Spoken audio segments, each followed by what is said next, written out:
Hi, friends, this is our New Creation Realities series. And in this fourth session about the faculties of the soul dimension, previously we spoke about emotions, our surrendered will, our thoughts life.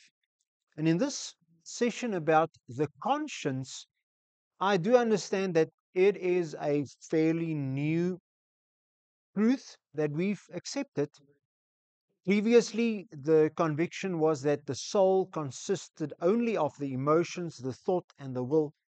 Yet, the conscience of man has an incredible impact on his conduct.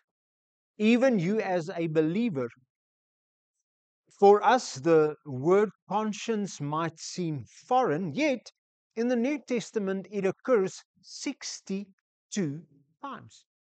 So we do understand from the word perspective that the conscience of man is significant in his walk with God. Conscience is a strange word. I've broken it down very often as science.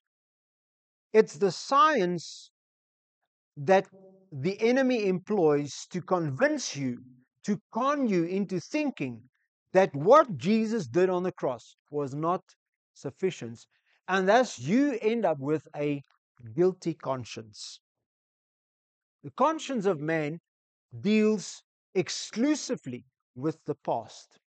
You can have a clear conscience because in the past you think you did nothing wrong, or you can have a guilty conscience because there are things of the past that you have not dealt with or you have not brought before God, and so you carry this weight, the memory of past experiences with you, even into a holy place like church on a Sunday morning. And the devil cons you through the science of a guilty conscience that Jesus is or was not enough. Hebrews 13, verse 8, gives us a little perspective of how the disciples operated with a clear conscience, guilt free. Hebrews 13, verse 18 says this: Pray for us. We are sure that we have a clear conscience and desire to live honorably in every way. I particularly urge you to pray so that I may be restored to you sins. But a clear conscience was the basis from which ministry took place. I've often had the experience, having raised 3 children, that the look of guilt on a little face is evident. One of our kids had the ability to project unto others. His little face would say, I am the guilty one, but he would just flat out deny it. But the guilty expression on his face was a proverbial dead giveaway. His brother often took a hiding with him because he refused to acknowledge, I did wrong. But that guilty conscience is on display on our faces. The disciples makes this statement that their clear conscience enabled them in ministry. Our boldness as believers is affected by our level of conscience, our either guilty or clear conscience. And the truth is that we need to apply what Jesus did on the cross to our past experience. The word says in 1 John 1, verse 7 to 9, that if we have sinned, we can freely admit it, and the blood of Jesus Christ, who continually cleanses us from all unrighteousness, will wash away our sins. The reality is this, that you as a believer might have a guilty conscience about things, listen to this, that Jesus has forgiven you for a long time ago. But you carry that burden.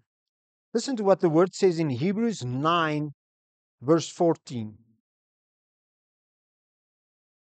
How much more then will the blood of Christ, who through the eternal Spirit offered himself unblemished to God, cleanse our conscience from acts that led to death, so that we may serve the living God? I believe in 2025, the greatest inhibitor to believers walking in the purpose and plans of God is a guilty conscience. And it's simply because we have not allowed the work of Christ, the new creation realities that Jesus said, it is finished. That Hebrews 9 says that he went in once for all. We have not applied those biblical truths to our own experience. And we carry the burden of past iniquities with us. I'm not speaking about unrepentant sin. I'm speaking about things that you have brought before God and said, Lord, I've sinned against you, forgive me. And still we would take up that burden and carry it with us. And in the process, lose out on the walk of liberty that God had intended for us through Christ. If I see any believer that lacks boldness in prayer, who is reluctant to stand in faith over a matter, inevitably, I ask this question: has that believer applied what Jesus did to his guilty conscience? And has he walked out of the prison of the past? 1 John 3, verse 20, makes an incredible statement. And I realized when I read this that the past could be such an overshadowing reality that we lose sight of who God is. One of my favorite scriptures is from Romans 5 that says, the grace of God is out of all proportion to the fall of man. And before you think in that direction, Gustav is not a hyper grace preacher. Gustav does not accept that grace is a license to sin. In fact, I do believe that grace is the enablement to walk without sin. But 1 John 3 verse 20 says this: we know that God is greater than our conscience. What a truth! God is greater than our conscience. But easy. Easy. I've often told the story of one of our boys. At a very young age, he loved milk. We woke up one night, thought for a moment that there's someone in the house, that we've had a break in. I tippy-toed out of the bedroom, down the hall, saw that there was a light in the kitchen, realized that the kitchen door is open and that's the light that shone in the kitchen. And as I looked over the fridge door, this little guy was standing there with the bottle of milk in front of his mouth, drinking from the milk carton. The shock, the guilt on his face in that moment will stay with me for the rest of my life. Was he wrong? Absolutely. Was he caught red-handed? Absolutely. Was there repercussions? Definitely. But can you imagine that he would grow from a 3-year-old boy to a 25-year-old today and still carry the guilt of having taken a sip from that milk carton and getting thought? The reality is that Dad has forgiven him for that iniquity a long time ago. But he had to choose to walk in the forgiveness and the love that I offered him. This is not a lengthy session. This is a simple, to the point session that has the potential to liberate you today and enable you to enjoy everything that God did for you through Jesus, through the work of the cross. Many believers are unable to stand in faith when praying over something. Many believers think that trials and tribulations come into their lives because of something they did. The sense of guilt from the past convinces them that if they experience something terrible today, that it is because of this that God is punishing them.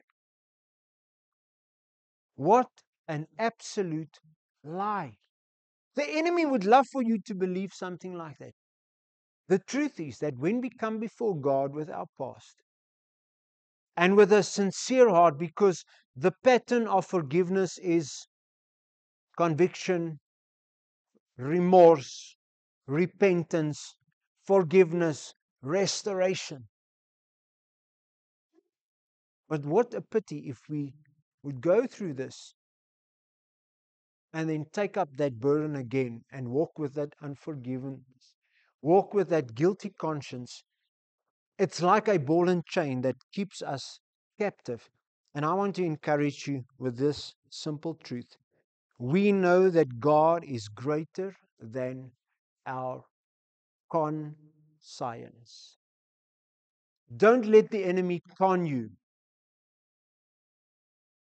through the things that he dishes up about God, about the size of your iniquity, and rob you from what God has in store for you. New creation realities demand that you would understand this, that Jesus dealt with your guilty conscience, and when you have received forgiveness, you are absolutely, completely, 100% free from the past. Now, please live like a free man. God bless you.